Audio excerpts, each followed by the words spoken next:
One of the ideas you may want to keep in mind as you begin to read Brothers Karamazov is the idea of patricide. I'm not spoiling much by telling you that in the very first paragraph, the narrator informs us that Fyodor Pavlovich Karamazov is going to suffer a dark and tragic death, and you can probably infer from the title of the novel that his sons are going to be the ones suspected. Now, that means that from the start of the novel, this shadow of patricide, or the murder of the father, is hovering over the story. And this has great historical and cultural significance, and it's worth it for us to think about what that might be. So if we think back to the classical origins of Western culture, in the Greek and Roman world, the idea of filial piety is core to what holds society together. Respect for the authority of the father is something that is taken as a representation for respect towards the city that you belong to, the society that you belong to, and also towards the gods. So if you violate your obligations towards your father, it's often treated as an act of impiousness towards the gods as well. The important thing here is that anytime you are rejecting or rebelling against the authority of the father, you're doing something greater than the merely interpersonal. It's not about two people. It's about a whole order and structure of things. And it has political and religious significance. And we see this some in the myths that feature patricide. So you have Zeus's murder of his father Kronos, which abolishes the reign of the Titans and enshrines a whole new pantheon of Olympian gods. And then you have someone like Oedipus who inadvertently murders his father. And as a result, his land suffers from a plague and a kind of miasma or moral stain on it. And these things can't be undone until Oedipus comes to a full realization of his responsibility and guilt. And then, and only then, can the miasma be cleansed or removed from the land.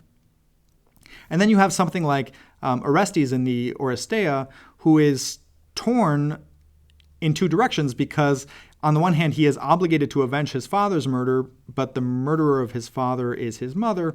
And so here you see that the murder of a parent can potentially be a moral obligation that arises from your duty to the other parent. In any case, every one of these stories illustrates something of the deeper resonance of the murder of the father and how it's never just really about one child and one father. So how does this fit into the cultural context of 19th century Russia?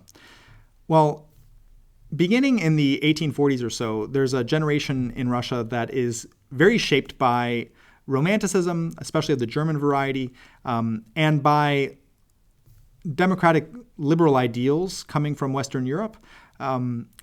These people are largely perceived as ineffectual. There's no 1848 revolution in Russia because it's largely suppressed by the Tsarist regime. And so nothing really ever comes from these ideals.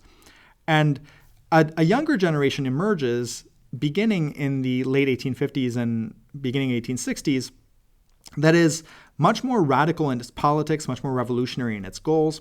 And this is coinciding with a period in the 1860s of reform initiated by Alexander II, who was the Tsar at the time. This includes large-scale social reform like the liberation of the serfs. But these reforms don't tend to satisfy anyone because they don't go far enough to satisfy the radicals, and they're more changed than some of the more conservative people are ready for. And so it doesn't actually resolve a lot of the underlying tension that's going on in Russian society. It escalates it and inflames it. So in the 1860s, there are actually more radical groups springing up. Sometimes these radical groups were called nihilists, not because they didn't believe in anything, but because they were rejecting many of the established ideals of their elders. By the time we get to the 1870s, this is intensifying to the point where you actually have some populist movements that are turning to the Russian people, the peasantry, for support. And the idea here is to intensify the conflict, to try to call for some sort of representational democracy or republic. The end goals of some of these movements are at odds with one another. One of the really influential movements is called Narodnaya Volya, which means the people's will. This is emerging right around the time of the publication of Brothers Karamazov. And one of the things you need to know about this period is that it's the beginning of what we would think of as political terrorism in Europe. It's an era where you have assassinations, you have bombings. Narodnaya Volia, for example, decided that they were going to try to murder or assassinate Alexander II and kept trying, even though they were regularly suppressed, and if they were arrested, obviously they were punished and executed. And yet they kept trying to the point where they set off a bomb within the Winter Palace that Alexander lived in, which caused significant death and injury.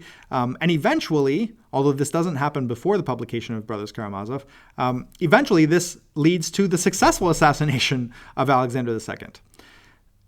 This is the world that Brothers Karamazov is written in. It's written in a world of intensifying generational conflict, of extremism, and questions about what exactly are our obligations to the past and to the ideas that were already there? What are our obligations to the Tsar? What are our obligations to the church? And you have to understand that Brothers Karamazov is written in this era of ferment. In fact, one of Dostoevsky's earlier novels from the 1870s is called Demons, and it was about the same political environment. It's actually about a group of people who end up committing a horrible crime and the question of how exactly they get involved with one another and why that happens. In any case, this idea that the political structure, the social structure is itself being exposed or overturned.